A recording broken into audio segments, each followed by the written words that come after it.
BTV વિશેષમાં હવે વાત કરી છે માનવતાની મહેક વિશે। એવી મહેક જેણે 8 લોકોના જીવ બચાવ્યા। એવી મહેક જેમાં એક પિતાએ પોતાના બ્રેન ડેડ દીકરાના અંગ ડોનેટ કરવા માટે હિંમત દાખવી। આ કહાની સુરતના પિયુષ મંગુકિયાની છે, જે આજે 8 લોકોને જીવન આપ્યું છે। કેવી રીતે જુઓ આ રિપોર્ટમાં। માનવતાની મહેક। એક યુવાને આપ્યું 8 જિંદગીઓને નવજીવન। खुद आ दुनिया छोड़ी जतो रह्यो, छतां ते आ दुनियामां 8 लोकोनी अंदर जीवे छे।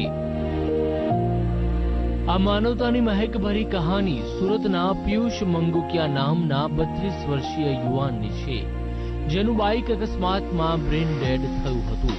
पीयूष मात्र वेन्टिलेटर पर श्वास लई रह्यो हतो। तेना स्वस्थ थवाना कोई चांस न हता। बस वेन्टिलेटर हटे अने तेनो जीव जतो रहे तेवी स्थिति हती। तेवामां डोनेट लाइफ नामना एनजीओए पीयूषभाईना परिवारनो संपर्क कर्यो अने तेमने हकीकत जणावी। साथे ज तेमना दीकराना अंग अने हृदयथी अनेक लोकोना जीव बची शके छे ते अंगे समजाव्या तो परिवार पण राजी थयो अने गणतरीना कलाकोमां ज पीयूषनुं हृदय, फेफसा, बंने किडनी, લીવર, પેન્ક્રિયાઝ અને આંખોનું દાન કરવામાં આવ્યું। આખી ઓર્ગન ડોનેશનની પ્રક્રિયા સમજાવી, ઓર્ગન ડોનેશનનું મહત્વ સમજાવ્યું અને મેં પૂછ્યું કે તમે ઓર્ગન ડોનેશન વિશે કંઈક જાણો છો? ત્યારે એમણે કહ્યું કે હા, અમે વર્તમાનપત્રોમાં વાંચતા હતા કે વારંવાર। તો મેં કીધું કે જો આ વસ્તુ આપણે કરીએ તો ખૂબ સારું રહે। અને એ લોકો તરત જ એમના વડીલો જે હતા એ લોકોની સાથે ચર્ચા કરીને તરત કીધું કે હા, તમે જેટલા પણ ઓર્ગન્સના ડોનેશન્સ થઈ શકતા હોય એ બધા જ ઓર્ગનના ડોનેશન માટે આગળ વધો। એટલે આ રીતે પરિવારોએ સંમતિ આપી। જ્યારે પરિવારે ભારે મન સાથે ડોક્ટરને મંજૂરી આપી ત્યારે ડોક્ટરોની ટીમ અને પીયુષના પરિવાર દ્વારા તેની આત્માની શાંતિ માટે પ્રાર્થના કરવામાં આવી અને ત્યારબાદ પીયુષનું વેન્ટિલેટર હટાવી તેના અંગોના ડોનેશનની પ્રક્રિયા શરૂ થઈ। સૌથી મહત્વની વાત તો એ છે કે અંગદાન સમયસર અન્ય શહેરમાં પહોંચે તે માટે સુરત રેલવે સ્ટેશન નજીક આવેલી આયુષ હોસ્પિટલથી સુરત એરપોર્ટ સુધી 2 ગ્રીન કોરિડોર પોલીસની મદદથી બનાવવામાં આવ્યા હતા।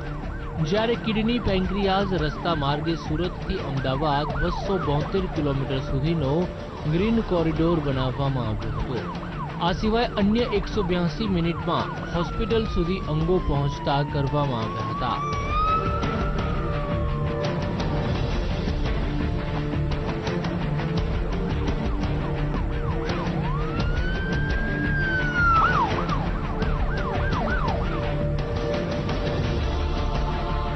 આમ પીયુષ હંમેશા માટે આ દુનિયા છોડીને તો જતો રહ્યો, પરંતુ જતા જતા 8 લોકોને નવી જિંદગી આપતો ગયો।